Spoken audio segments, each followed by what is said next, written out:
디도서 2장 6절부터 8절까지입니다.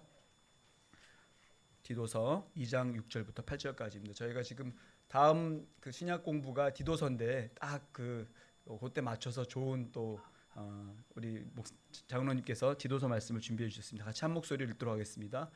이와 같이 그대는 젊은 남자들을 권하여 신중한 사람이 되게 하십시오. 그대는 모든 일에 선한 행실의 모범이 되십시오. 가르치는 일에 순수하고 위험 있는 태도를 보여야 합니다. 책 잡힐 데가 없는 건전한 말을 하십시오. 그리하면 반대자도 우리를 걸어서 나쁘게 말할 것이 없으므로 부끄러움을 당할 것입니다. 아멘. 이 시간 손봉호 장님 나오실 때 이전보다 10배쯤 큰 박수와 환성으로 환영해 주시면 감사하겠습니다. 네.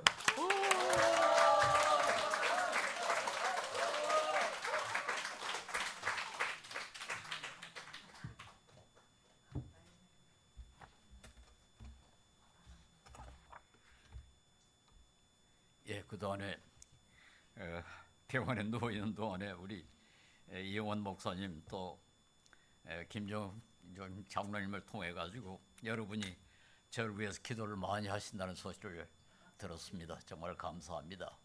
여러분의 기도 덕으로 무사히 잘 고치고 나왔습니다.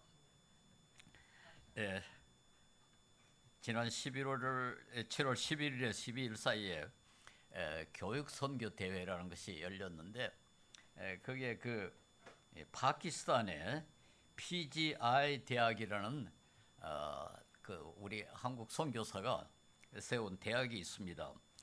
그 대학을 세우신 김경은 총장이 그 학교 세울 그 과정을 이야기를 했는데 대학 하나 세우기 위해서 12년이 걸렸답니다.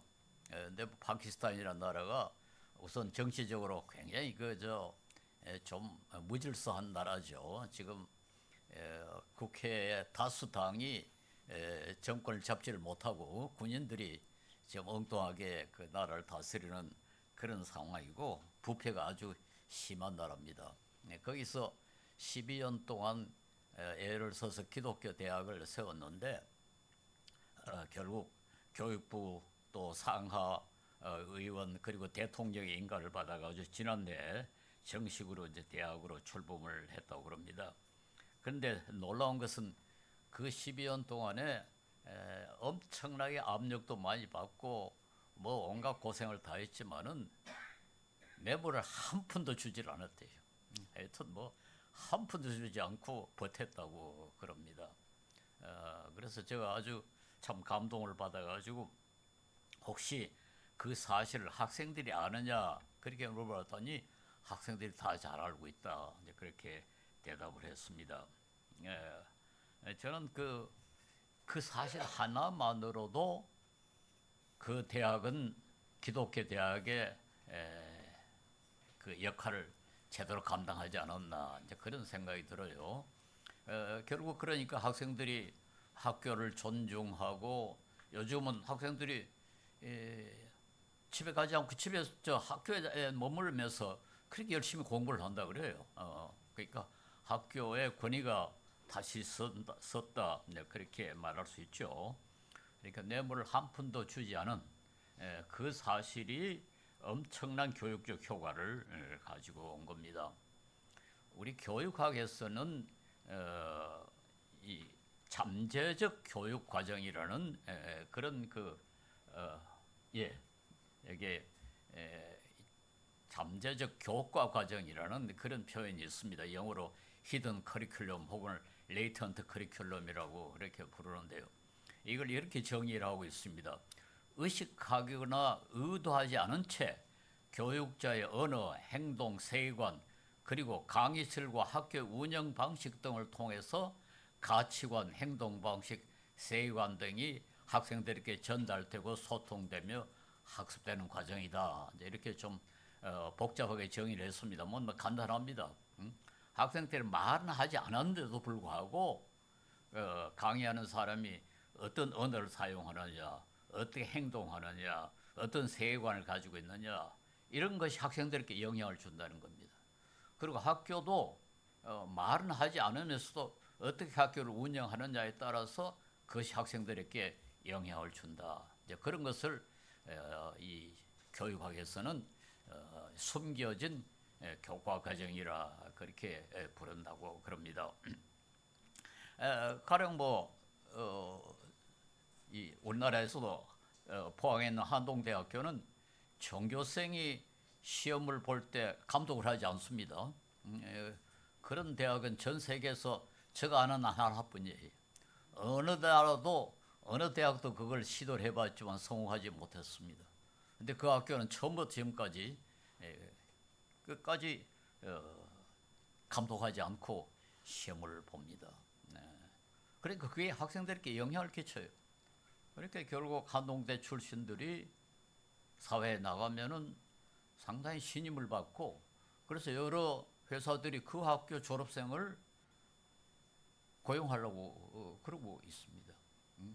저도 이 기독교인이면서 일반 대학에 국립대학의 교수로 있으면서 늘 이제 고민이 어떻게 기독교 교육을 시킬 수 있느냐.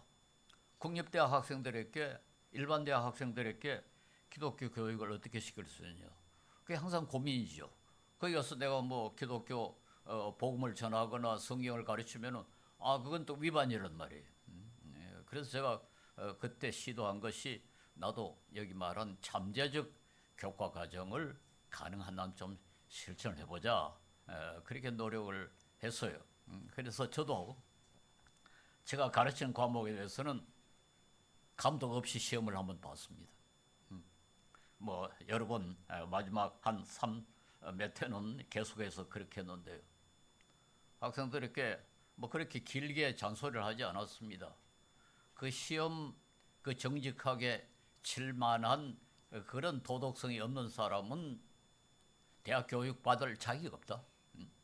그리고 그런 사람들이 사회에 나가서 사회 공헌할 수 없을 것이다.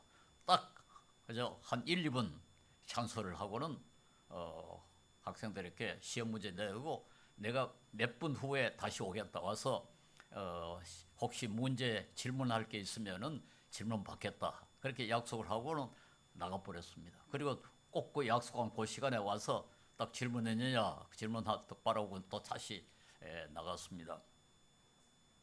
그런데요, 학생들이 그 시험지 밑에 이런 코멘트를 썼어요. 우리를 믿어주셔서 감사합니다. 어떤 학생은 그렇게 썼고, 어떤 학생은 우리가 감독 없이 시험을 볼 수 있다는 사실에 대해서 매우 뿌듯하게 생각합니다. 그래요. 그래서 저는 참 성공했다. 그렇게 생각을 했습니다. 이런 것을 우리는 이제 그 잠재적 교과 과정이라 그렇게 부릅니다.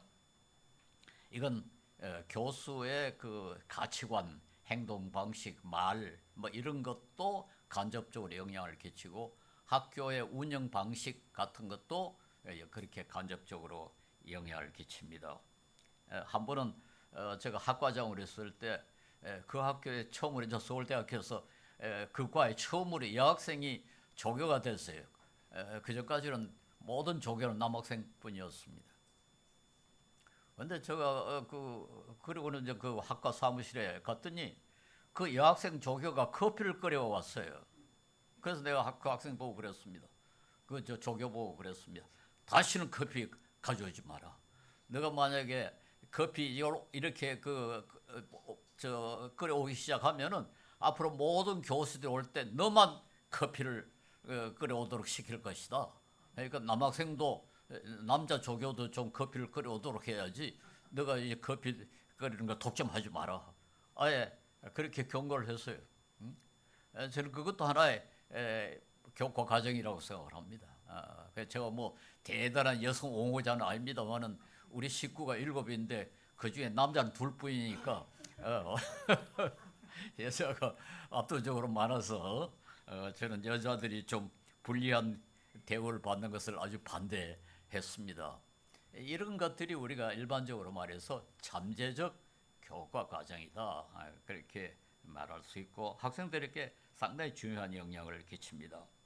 근데 그 잠재적 교과 과정이라는 건 이제 다만 학교라는 그 테두리 안에서 일어난 일만 부르고 좀 더 넓은 의미로 우리가 의식하지 않은 채 교육을 하는, 그래서 우리가 뭐 일반적으로 잠재적 교육이라 이렇게 말해 볼 수가 있죠. 가정교육 같은 것이 잠재적 교육입니다. 애가 낳았을 때 부모가 자 지금부터 가정교육 시작한다 그렇게 하는 부모 없죠. 그대로 그냥 사는 거예요. 그런데 그 아이는 부모의 영향을 받습니다. 이게 얼마나 무서운가 하면 말이죠. 언어를 한번 생각해 보세요. 아이가 태어났을 때 자 지금부터 한글을 가르친다, 한국어 가르친다 그렇게 하지 않죠. 그죠? 한국어 합니다. 그럼 아이들이 한국어를 다 하게 됩니다. 그 신기하잖아요. 제가 이제 외국어대학에 강의를 하면서 학생들이 영어로 R자하고 L 그 구별을 잘 못하잖아요. 우리나라의 학생들이. 그래가지고 아니 너희들은 뭐 중고등학교에서 영어 배우고 이제 대학에까지 왔는데 아직까지 R과 L을 구별을 못해서 어떻게 되겠냐고 잔소리를 좀 했더니 어떤 학생이 그래요.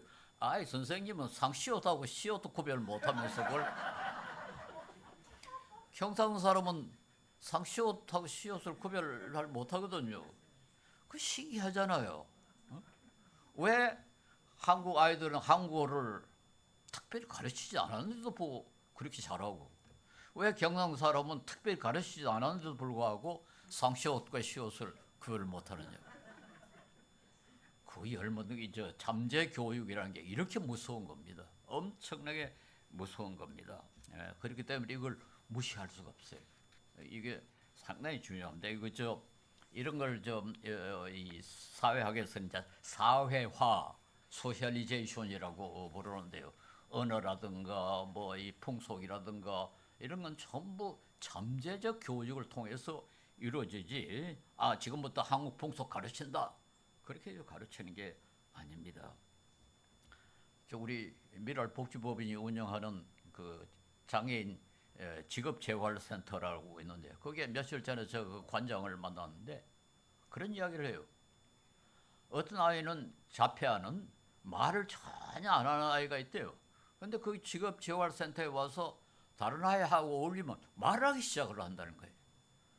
참 신기하죠. 그 부모들이 얼마나 좋아하는지 모르겠다고요. 아 말을 못하는 아이가 말을 하기 시작하니까 얼마나 좋겠어요. 여러분 이 잠재적 교육이라는 것이 이렇게 무서운 겁니다. 이렇게 무섭고 중요합니다. 그래서 우리가 맹모 삼천이라는 말 혹시 들어보신 좀 넘겨주세요. 예, 맹모 삼천이라고 맹자의 어머니가 맹자를 올바로 교육시키기 위해서 이사를 3번이나 했다. 왜 이사를 3번을 하니까 그러니까 어떤 마을에 아이를 키우니까 그 마을의 여러 가지 행동 방식이 별로 교육적으로 도움이 안 되겠더라 해서 또 다른 마을로 이사를 갔는데 거기도 또 그러니까 또 이사를 가고 그래서 3번이나 이사를 했다. 아이에게 좋은 교육적 환경을 마련하기 위해서 3번이나 이사를 했다. 그래서 이걸 맹고삼천이라 그렇게 부릅니다. 그걸 보면은 옛날에도 이 잠재 교육의 중요성을 사람들이 인식하고 있었다 하는 것을 알 수가 있습니다. 오늘 본문에는 그 바울 사도가 이제 그 디도서는 크레다라는 그 섬에 있는 교회 거기에 디도라는 바울의 제자가 목회를 하고 있었습니다. 그런데 그 디도에게 편지를 보낸 건데요. 이제 1장에서는 이단을 조심해야 된다는 것과 장로를 어떻게 뽑아야 되는가 하는 것에 대해서 가르치고 있고 2장에서는 노인들을 어떻게 인도해야 되고 또 젊은 부인들을 어떻게 인도해야 되고 그리고 청년들에게 무엇을 어떻게 가르쳐야 할 것인가 하는 것을 편지를 통해 가지고 알려주고 있습니다. 그런데 이제 그때나 지금이나 우리 기독교는 가르쳐야 되는 거로 되어 있습니다. 우리 그리스도인들은 하나님에 대해서 예수님에 대해서 기본적인 성경 지식에 대해서 구원의 도리라는 걸 배워야 됩니다. 이 지식은 우리 사람이 만들어낼 수가 없어요. 사람이 깨달을 수가 없어요. 우리 기독교가 가르치는 모든 중요한 교리는 계시, 하나님께서 자기 스스로 우리에게 알려주신 것이 우리가 발견한 게 아닙니다. 우리가 스스로 깨달을 수도 없습니다. 네. 그러므로 기독교는 어차피 교육의 종교입니다. 그 기독교 본질상 교육의 종교예요. 이게 가령 불교는 전혀 다릅니다. 불교는 모든 사람이 부처예요. 그러니까 깨달을 수 있어요. 불교에서는 깨닫는다는 게 참 중요합니다.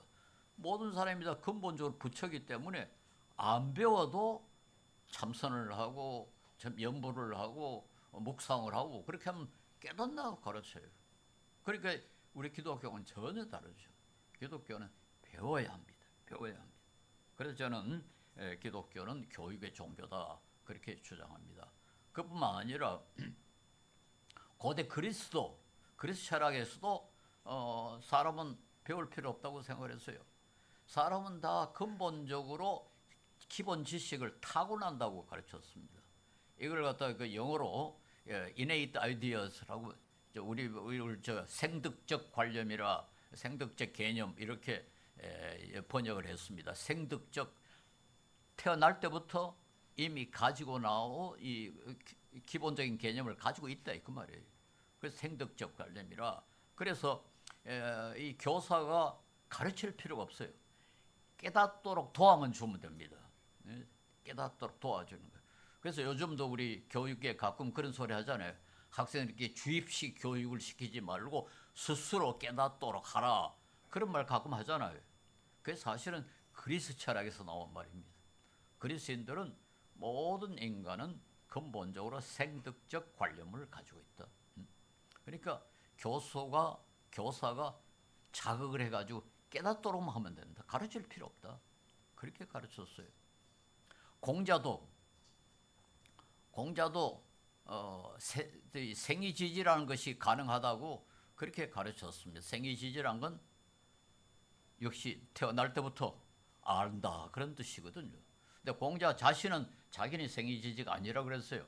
상당히 겸손하게 나는 생이지지가 아니지만은 생이지지가 가능하다 그렇게 가르쳤습니다. 그런데 우리 기독교는 전혀 그렇지 않다. 기독교에서는 사람은 태어날 때 백지로 태어난다. 나중에 이거 영국의 철학자 존 로크라는 사람이 그렇게 표현했어요. 글자가 전혀 없는 백지, 화이트 페이퍼, void of all characters라고 알파벳 글자가 한자도 없는 백지로 태어난다. 그 태어나서 배운다.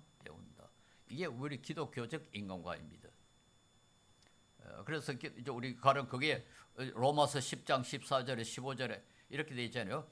그런데 사람들은 자기들이 믿은 적이 없는 분을 어떻게 부를 수 있습니까? 믿어야 부를 수 있지 않느냐. 믿지 않은 사람을 어떻게 부를 수 있느냐.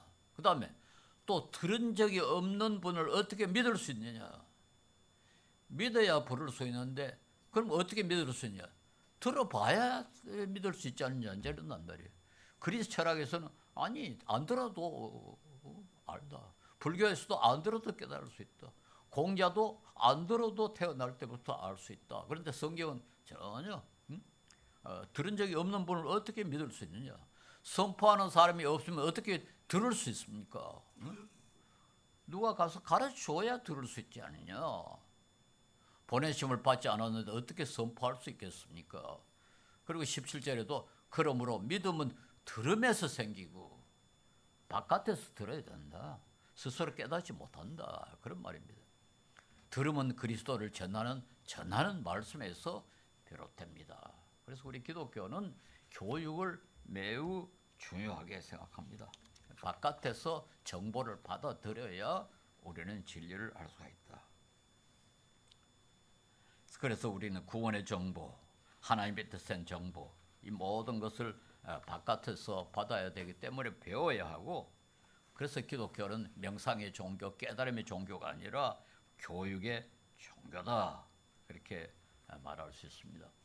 중세 천주교에서는 처음에는 이 말씀 공부, 교육을 강조하다가 중간에 그만 미사가 더 중요하게 되어버렸어요.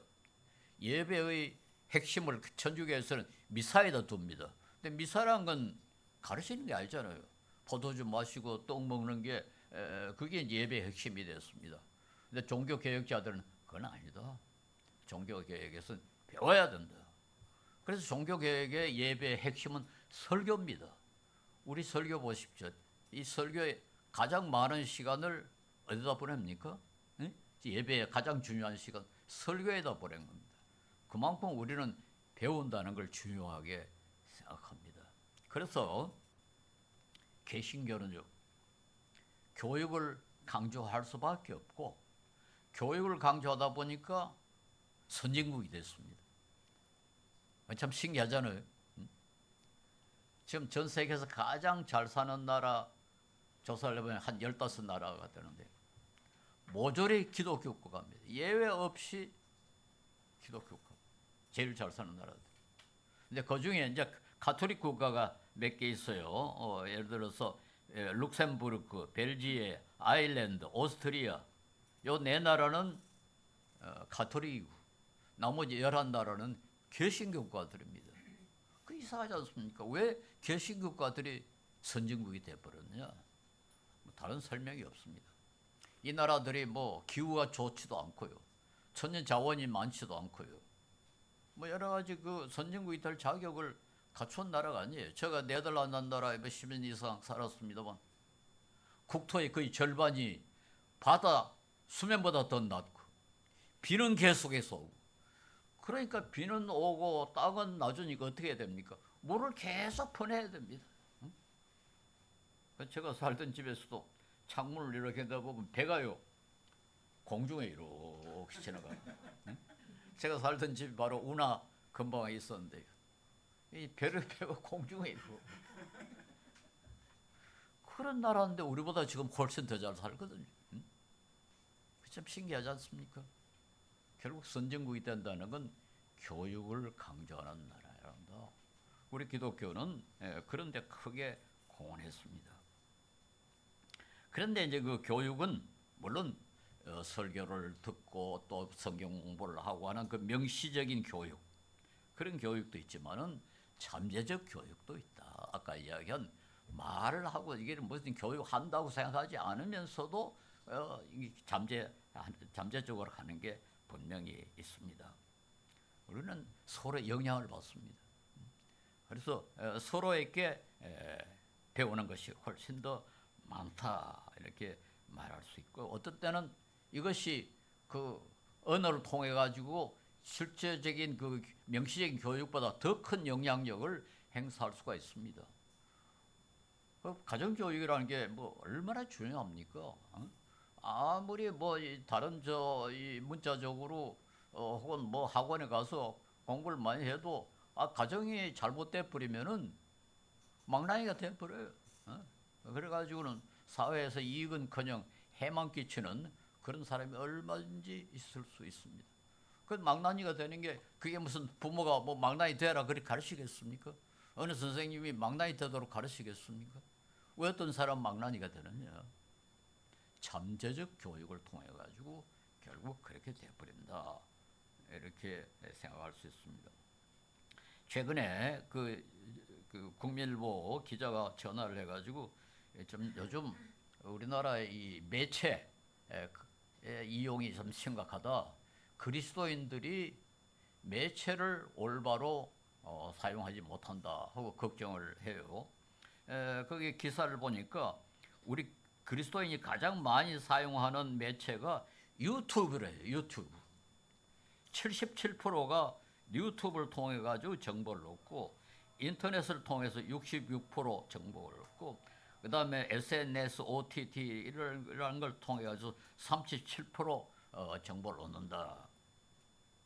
근데 유튜브, 이제 그게 뭐 일간 신문도 유튜브를 통해서 볼 수 있고 일본 방송도 유튜브를 통해서 볼 수 있으니까 유튜브를 많이 이용하는 건 뭐 이해가 되는데요. 그러나 거기에는 온갖 잡탕이 다 들어가 있습니다. 아주 더러운 것들, 매우 음란스러운 것들, 거짓 뉴스, 폭력, 미신 이런 것들이 거기에 막 섞여 있습니다. 그러니까 좋은 정보도 있지만은 나쁜 정보도 있는데 그 좋은 정보를 보다가 그 나쁜 정보로 말하자면 길바닥에 가다가 뭐 더러운 오물을 갖다 미끄러지는 거죠. 그렇게 할 수가 있다. 오물을 밟을 수가 있기 때문에 피해야 된다. 저는 그런 생각입니다. 저는 유튜브라는 걸 일체 보지를 않습니다. 물론 뭐 거기 좋은 것들이 있겠죠. 그러나 그런 것들을 보다가 더러운 것들을 만나게 되면 결국 내 자신도 모르게 오물을 뒤집어 써버린다. 전에도 말씀드렸습니다만 우리 마음이라는 게 뭐 신비로운 게 아닙니다. 마치 물웅덩이와 같습니다. 물웅덩이 더러운 물이 들어오면은 웅덩이 전체가 더러워져요. 그러면 별게 아니에요. 깨끗한 물이 자꾸 들어오면은 웅덩이가 깨끗해지죠. 더러운 물이 자꾸 들어오면 더러워지죠. 우리의 생각이란 게, 의식이란 게, 인격이란 게 그런 겁니다. 우리 더러운 걸 자꾸 받아들이면 내 자신도 모르게 더러워져 버려요. 그래서 엉뚱한 소리를 하고 엉뚱한 이념에 사로잡히고 엉뚱한 판단을 하고 그래서 범죄하고 뭐 사람 마음에서 온갖 더러운 것이 나온다고 예수님께서 말씀하셨잖아요. 그래도 그 마음이 더러우면은 말도 더러워질 수밖에 없고 행동도 더러워질 수밖에 없지 않겠습니까? 그래서 우리는 경계해야 됩니다. 뭘 받아들인가, 어떤 정보를 받아들이는가 관심을 쓰지 않을 수가 없어요.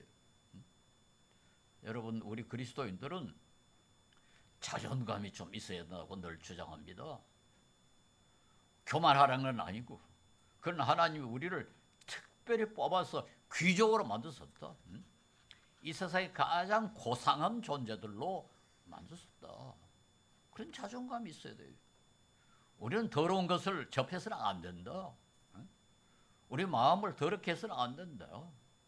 우리는 고상하고 깨끗하고 교양이 높고 고상해야 된다. 그렇게 하기 위해서는 더러운 것은 좀 멀리 해야 된다. 저는 그런 주장입니다. 쓰레기 같은 정보를 받아들이면 우리 자신도 모르게 쓰레기 같은 것을 뒤집어 쓸 수 있고 우리 마음이 더러워질 수 있습니다. 그래서 저는 비록 완벽하지는 못하지만 그래도 어느 정도 공적 책임 의식이 있는 일간 신문들, 뭐 우리나라에 큰 신문들 있지 않습니까? 이건 그래도 공적으로 책임을 져야 하는 그런 기관이기 때문에 그래도 좀 조심하지 않겠는가. 그리고 뭐 많이 알려진 방송, 비록 완벽하지는 못하지만 그래도 좀 공적인 책임을 질 수 있지 않냐. 그러니까 정보를 받아들이더라도 그런 기관을 통해서 받아들여야지 유튜브 같이 온갖 것이 다 섞여 있는 잡탕, 그건 저는 수용해서는 안 된다. 그래서 국민일보 기자가 저한테 아주 걱정을 해요. 이거 큰일 났습니다. 그리스도인이 유튜브 같은 것을 통해 가지고 정보를 논다는 거 이거 좀 굉장히 위험합니다. 그렇게 이야기했어요. 예, 진정한 교육과 올바른 영향을 행사하기 위해서는 모든 사람이 다 올바른 영향을 좀 받아야 되고 균형 잡힌 인품을 가져야 됩니다만은 오늘 본문에 제가 택한 것이 청소년들입니다. 6절을 보니까 젊은 남자들을 잘 권해서 신중한 사람이 되도록 하라. 젊은 남자랑 뭐 젊은 여자도 포함이 되겠죠. 신중하게 되라. 신중하다는 말이 뭐겠습니까? 인간이란 건 다 욕망이 있고 감정이 있고 자극을 받고 유혹을 받고 그러니까 충동적으로 그것에 자극을 받아서 충동적으로 행사할 수 있는데 그렇게 하지 말고 좀 더 투명하고 공정하고 균형 있게 행동하라. 근데 이게 쉽지 않죠. 이 균형 잡히고 투명하고 공정하고 그렇게 판단을 하려면 인격이 상당할 정도로 성숙해져야 되는데 젊은 사람이 어떻게 그렇게 쉽게 되겠습니까? 그러니까 바울은 지금 굉장히 어려운 주문을 하고 있습니다. 디도를 보고 젊은 사람들을 그렇게 키우라. 그렇게 하면서 젊은 사람들에게는 특별한 것을 주문을 해요. 뭐 노인들이나 뭐 다른 분들에게는 그런 주문을 안 하는데 젊은 사람들과 관계에서는 모든 일에 선한 행실에 모범이 되라. 단순히 말만 가르치지 말고 젊은 사람들에게 모범이 되라. 7절에서 8절에 그들은 모든 선한 일에 모범이 되십시오. 가르친 일에 순수하고 위험 있는 태도를 보여야 합니다. 단순히 훌륭한 내용으로만 가르칠 게 아니라 행동으로 모범을 보여야 된다. 여기 그 선한 행실, 그리고 그게 내용으로는 우선 순수하라 그렇게 하는데요. 순수하라는 말, 이게 뭐겠습니까? 우리 성경에는 본을 받으라는 말이 엄청나게 많이 나옵니다. 본을 받으라, 그리스도를 본받으라, 사도를 본받으라, 심지어 에베소에서는 하나님을 본받으라, 그런 말까지 나와요. 바울 사도는 내가 그리스도를 본받은 같이 너희는 나를 본받으라. 본받으라는 말이 많이 나오는데 이건 아까 이야기한 것처럼 잠재적 교육이죠. 잠재적 교육이 중요하다. 우리는 어차피 영향을 끼칩니다.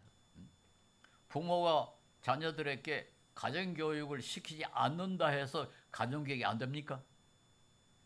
시키든 말든 가정교육은 됩니다. 긍정적이든 부정적이든 교훈이 이루어집니다. 우리 교회도 마찬가지입니다. 우리 성도들은 서로 본을 보이고 있습니다. 우리가 뭐 나는 본을 보이지 않는다고 한다 해서 본을 안 보이는 게 아니에요. 긍정적이든 부정적이든 영향을 끼칩니다. 그러니까 그 사실을 우리가 알고 조심을 해야 된다. 그런 말이겠죠. 그러니까 우리는 서로에게 모범이 되려고 해야 된다. 아니 내가 다른 사람에게 선한 영향력을 행사하면 그게 얼마나 좋습니까? 그런데 다른 사람이 나를 통해 가지고 나쁜 영향을 받으면은 이건 심각하죠. 심각하죠. 그러니까 우리 교회 안에서도 조심을 해요. 그래서 우리는 서로 도와가면서 성화돼야 한다. 성화라는 건 거룩하게 된다는 말이죠. 좀 더 경건하게 돼간다. 우리 교회 생활을 또 사실은 내 혼자 사는 게 아닙니다. 우리가 같이 합니다. 같이. 그리고 서로에게 영향을 끼치면서 교회 생활을 합니다. 그래서 교회에 오신다는 사실이 이미 잠재적 교육을 받고 잠재적 교육을 한다. 그렇게 우리가 의식할 수밖에 없습니다. 그런데 바울 사도는 특별히 가르치는 일치에 있으니까 젊은 사람들에게 선행을 모범으로 보이라. 올바르게 가르치는 것으로만 끝나지 말고 말로 올바르게 가르치는 것도 중요하지만은 그와 못지않게 모범을 보이라. 우선 여기 순수한 동기에서 그 모범을 보이라. 순수하다는 말이 뭐겠습니까? 일구이연하지 않고 말은 이렇게 하고 행동은 저렇게 하고 의도는 이런데 행동은 저렇게 하면 불순합니다. 말과 행동과 의도가 같이 있으면 우리를 그렇다가 그 사람이 순수하다 그렇게 말합니다. 그래서 이 순수라는 게 사실은 뭐 영어에 그 인테그리티라고 그러는데요. 믿을만하다 하는 뜻도 포함이 되어 있습니다. 아니 사람이 말은 이렇게 하고 행동을 저렇게 하면 못 믿죠. 그렇죠? 그러니까 자기의 의도와 말과 행동이 일치하면 믿을 수가 있어요. 그래서 저는 이 기독교 단체는 특별히 이게 순수해야 된다. 제가 미랄 복지법인과 그 기아 대책에 이사장을 할 때 제일 강조한 것이 순수하자. 말은 뭐 어려운 사람 돕는다 해놓고 실제로는 자기 월급 받는데 관심을 쓰고 그건 불순하다.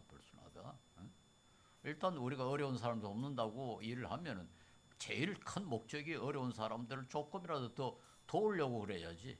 그거보다는 내가 얼마나 월급을 많이 받느냐, 내가 얼마나 진급하느냐, 그 따위까지 관심을 가지면 이건 불순하다. 예, 교수도 마찬가지입니다. 교수가 학생의 이익에 관심이 있어야지. 아니 자기 월급에 혹은 자기 명예에 관심을 쓰면은 그건 불순하죠. 그러니까 조교 월급 떼먹고 그따위 짓 하는 놈들 있지 않습니까? 불순하죠. 지도자는 그리고 우리 모든 사람은 순수하자. 그 다음에는 위험이 있다. 위험이 있다는 말은 뭐겠습니까? 장난처럼 그렇게 하지 마라. 무슨 이제 말을 하든지 행동을 하든지 그건 심각하게 이게 다른 사람에게 영향을 끼칠 수 있다는 것을 염두에 두고 조심해서 하라. 그리고는 8절에 보면은 특별히 말에 조심을 하라. 그렇게 가르칩니다. 책 잡힐 데가 없는 건전한 말을 하십시오. 다른 사람이 책을 잡을 수 없을 만큼 말을 조심하라. 이 말이라는 게 사실 이게 엄청나게 중요하죠. 국회를 한번 보십시오. 국회의원들 한 일이 뭡니까? 엄청나게 세배를 많이 받으면서 하는 건 말뿐입니다. 말로 나라를 다스립니다. 우리 교회에서 하는 일 거의 대부분이 말입니다. 이 말이라는 게 얼마나 중요한지 몰라요. 그래서 야고보는 말 조심할 걸 얼마나 강조를 했는지 야고보서 1장 26절에 누가 스스로 경건하다고 생각하면서도 혀를 다스리지 않고 자기 마음을 속이면 이 사람의 신앙은 헛된 것입니다. 3장 2절에 우리는 다 실수를 많이 저지릅니다. 누군지 말에 실수가 없는 사람은 온 몸을 다스릴 수 있는 온전한 사람입니다. 말. 어떤 사람은 말을 입에 달렸다고 생각을 하는데요. 그 뭐 입이 말을 합니까? 생각이 말을 하죠. 옛날에 어떤 옛날 드라마 한번 보니까 어떤 사람이 말 실수를 했는데 손으로 입을 탁 때려요. 이놈 말 때문에 입 때문에 내가 망했다고. 아니 그 입이 뭐 제대로 무슨 소리를 합니까? 생각이 인격이 말을 통해서 나가는 거지. 입이 무슨 말을 만든다 착각하죠. 인품이 제대로 돼야 말이 제대로 나오죠. 그래서 말을 다스린다는 말은 결국 생각을 다스린다는 말이고 인품을 다스린다는 말이 됩니다. 그래서 바울 사도는 여기에 나아가서 단순히 교회 안에서만 책 잡히지 않을 뿐만 아니라 반대자, 즉 교회 바깥에서 기독교를 욕하는 사람조차도 책을 책 잡을 수 없을 정도로 조심해서 근거 있는 말을 논리적으로 교양 있게 말해가지고 오히려 자기들이 부끄러움을 당하도록 하라. 예, 요즘 우리 한국 교회가 이 세상으로부터 욕을 많이 먹는데요. 뭐 여러 가지 이유가 있겠죠. 가장 좋은 해결 방법은 우리가 선행입니다. 우리가 오늘 정직하게 행하고 우리가 순수하게 행동하고 손해보고 이렇게 하면 되겠죠. 그거 못지않게 중요한 것이 말을 올바로 하는 것. 제가 어떤 옛날에 장로님을 한번 만났는데 그러니까 신기한 분이에요. 뭐 아무 이해관계가 없는데 그분하고 한 5분 이야기하니까 속이 뒤집어져요. 아, 참 대단한 재주예요. 막 속이 뒤집어져요. 막 괌을 치고 싶어요. 근데 이제 얼마 후에 다른 장로님을 만났어요. 이 장로를 잘 아는 다른 장로를 만났어요. 얼마 전에 아무 장로 만났다면서 예, 그랬습니다. 혹시 한 5분 되니까 속을 안 뒤집어 놓더냐 그래요. 그렇다고 그래요. 그 사람은 누구든지 말하면 한 5분 후에 사람을 속을 뒤집어 놓는다 그래요. 아무 이해관계도 없는데요.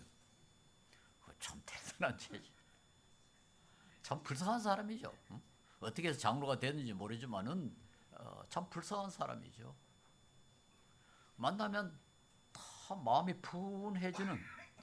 야, 오늘 좀 기분이 좋다. 만나면 아주 내가 조금 좀 고향해지는, 내가 좀 고상해지는 그런 사람이 되면 얼마나 좋겠습니까? 오늘 아무를 만났는데 이상하게 내가 더 아주 고상한 사람이 된 것 같은 느낌이다.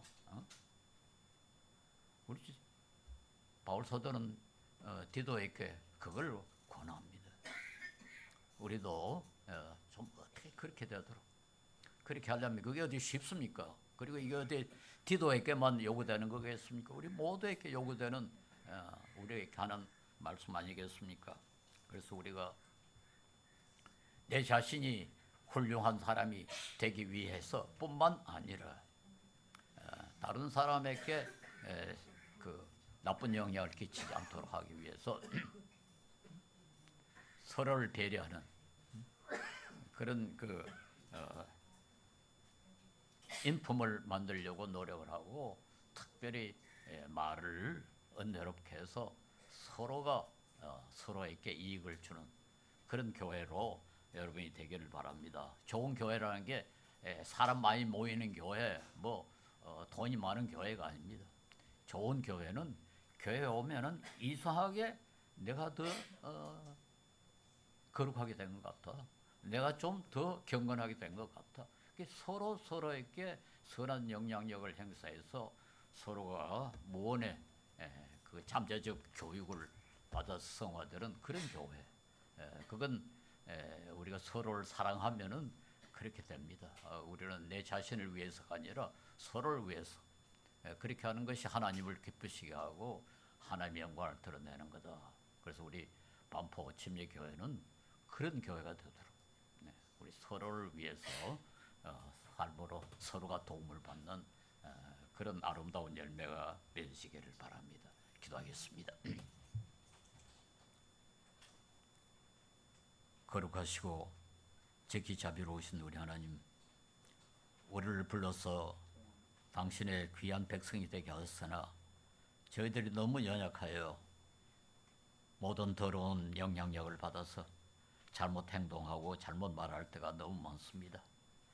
주님께서 우리의 모든 연약함을 아시오니 불쌍히 보시옵시고 성령을 우리에게 보내주셔서 조금이라도 주님의 모습을 닮아갈 수 있도록 조금씩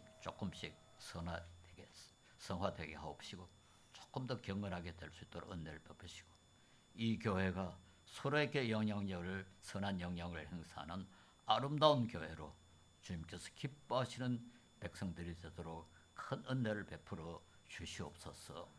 예수 이름 받들어 기도 올려옵나이다. 아멘.